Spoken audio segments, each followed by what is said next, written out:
worst version always try to manipulate, but the best version always try to inspire. And today, I want to address two kings that I believe, when you go to the Bible, they were the most influenced one that we know about it. There are many other kings, but the two kings here, they're the most known. That is King David and Saul. But I want to make some comparison and get some difference between both of them. We need to speak about Saul. So he was the first king that was placed in Israel. The first king that God had chosen, the first one, to become the commander, to become the most powerful man in that nation and guide the nation to become a better nation. With just a small observation here. Saul to become a king, it was not God's option. It was not God, decision, I will put this man, even though God chose him and placed him there. But Saul only became king because the people of Israel, they were asking for a king. So God was the king of Israel. But as they asked for a king, so God searched one man among his people and he found Saul. He placed Saul as a king. He gave to Saul everything for him to become the best king in Israel. The first and the one who take his nation to a high level. So who was Saul before? Saul was weak. Saul was a man that even though had a good appearance, but he was a man, the smallest in his family. Saul, he did not have so much influence over his household because he was not a man of much importance in his family. So he was not much. He was not someone that you can say, wow, that man was the best of all the people. He was not. But yet God chose him and gave him everything. And God himself was there guiding and directing Saul in order he could break through as the first king. He had everything. So he had all the means to become the best king in Israel. But then you have David, that was not a warrior, did not have much expression. David was a single boy, but also God chose David. He chose David because he was no longer pleased with Saul. He chose Saul to become the best version there as a king over Israel.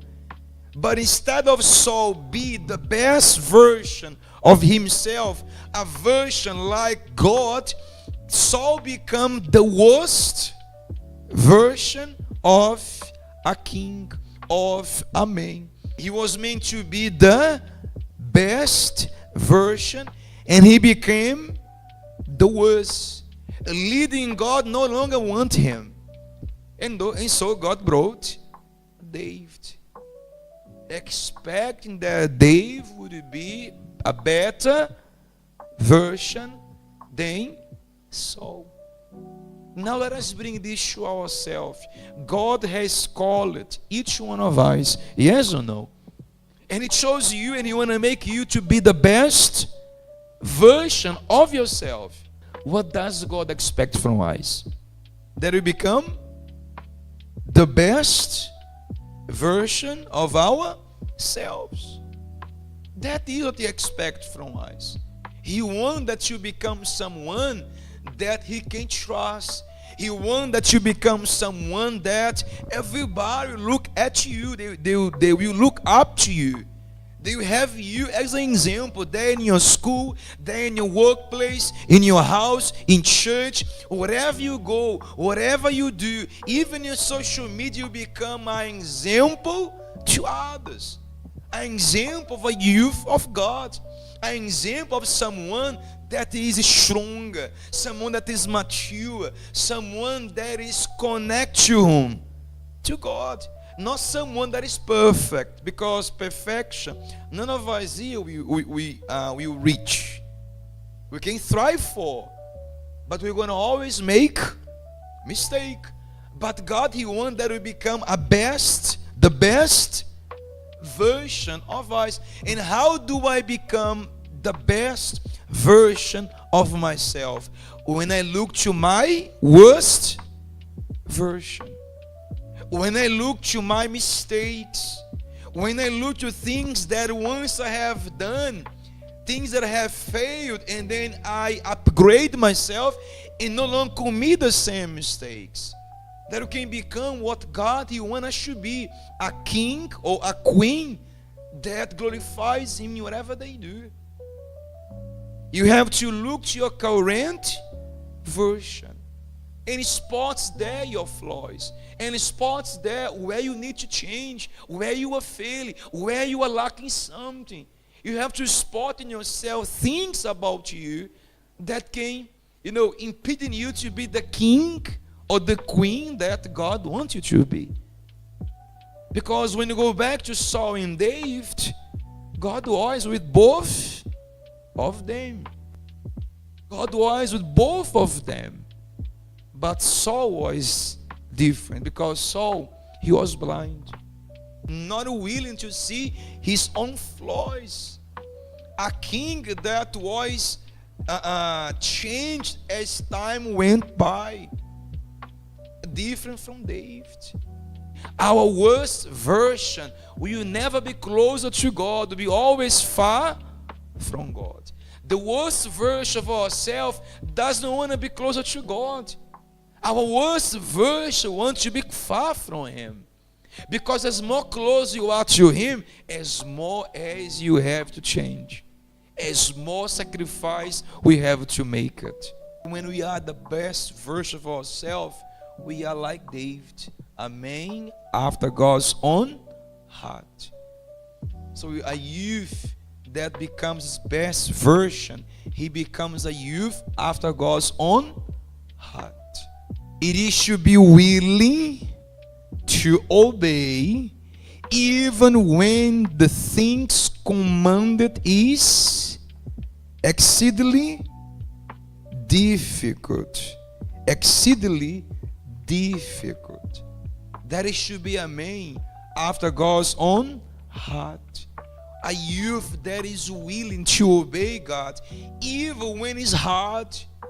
Your best version will push you to, if you have a heart after God's own heart, will push you to obey, to do things for God, even when you don't feel like.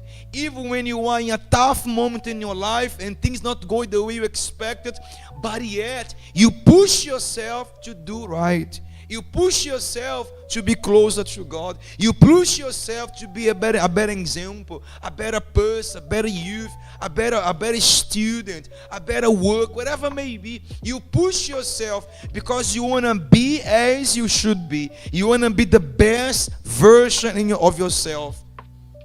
So ask yourself, the person that you are today, it is like Saul, willing to submit, or like David? We have to see in ourselves. If we try to get a difference between David and Saul, what would you say between David and Saul? Saul was always taking shortcuts, compromising, caring too much what others thought of him, and following his own ways. David fixed his heart on God alone, so that every choice in life was passed only through that filter. That was God's will. So the best version of ourselves is always concerned about God. When you start following your ways, you are going from the best to the worst. When you start become proud, so you are going from the best to the worst version of yourself. If we look to Saul, David, look the difference. So David followed God's ways, thoughts, desires, and words. You live your life focused on Him. You live your life concerned to please Him, to serve Him. So your standards in life are never lower. They are always high. That is God. So live for Him, not for yourself, neither for the world.